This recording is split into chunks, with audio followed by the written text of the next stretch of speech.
Ukrainian defenders destroyed a column of Russian armored vehicles in the Bakhmut sector. Colonel Serhiy Cherevaty, deputy commander of the Eastern Group of Troops for Strategic Communication, told this on the air of the United News telethon. According to him, a certain escalation took place in the Kupyansk sector today. The enemy was struck with powerful strikes and some preventive and educational work was carried out using multiply launch rocket systems, Ukrainian artillery and aviation. After such measures on our part, the enemy's capabilities will be reduced, noted Serhiy Cherevaty. The enemy is also heavily using reserves and artillery in the Bakhmut sector. The enemy shelled our positions with artillery 193 times, carried out 2 air raids, 6 combat engagements took place during which 32 occupants were killed, 4 were wounded, and 2 were captured. 2 enemy tanks, 3 armored vehicles, an anti-tank missile system, and 2 drones were destroyed. Also, the mechanized brigade mined a certain area and an enemy armored vehicle column exploded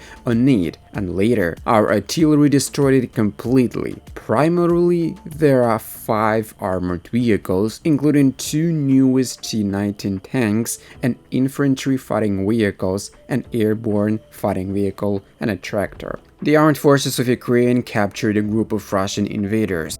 The Ukrainian armed forces captured at least 2 Russian invaders on the left bank, occupied part of the Kherson region, and brought them to the free right bank. It is seen that the prisoners were transported across the Dnieper River in a motorized inflatable boat. 2 interventions are sitting in it with their hands tied behind their backs and their eyes closed. Perhaps a 3rd prisoner is lying on the bow of the boat, but it is hard to tell. Only a helmet is visible. This is not the first case of successful work of our fighters in this area of the front. Ukrainian troops destroyed Russian sabotage and intelligence group in Kherson region. Yesterday, the armed forces of Ukraine eliminated a sabotage and intelligence group of Russian occupants in Kherson region, destroying their motorboat. At the same time, Ukrainian defenders destroyed 8 large-caliber cannons and 5 mortars of the invaders. This was first reported by the head of the Joint Coordination Press Center of the Southern Defense Forces, Natalia Homenyuk. Later, the press service of the Operation and Command South on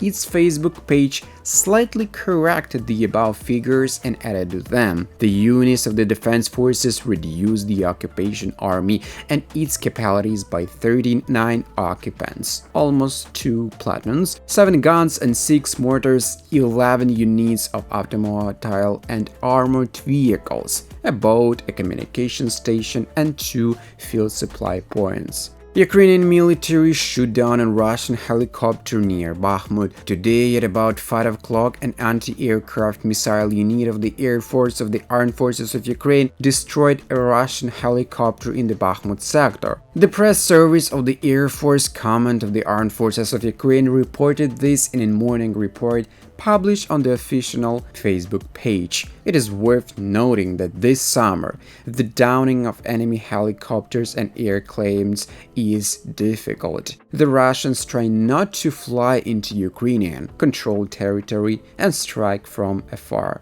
The armed forces of Ukraine have defeated a large convoy of Russian occupiers' tracks in the Kherson region with fire from HIMARS multiply-launch rocket systems. This was reported by the Donbass Operative Telegram channel, which published a video filmed by one of the interventions who inspects and comments on the impressions of the trucks. From a distance, it seems that the trucks are practically undamaged, at least there are no direct hits. However, this is exactly the kind of situation where first impressions are deceiving. In fact, this is clearly seen in the video. The tons gain balls from a HIMARS projectile or 2 have been punctured almost all the wheels, at least on one side, of about 2 dozen trucks. They also cut the bodies of the trucks, but numerous holes are visible up close. The impact marks on the glass of the carbs are much more visible. It is clear that these trucks cannot be repaired cheaply and easily.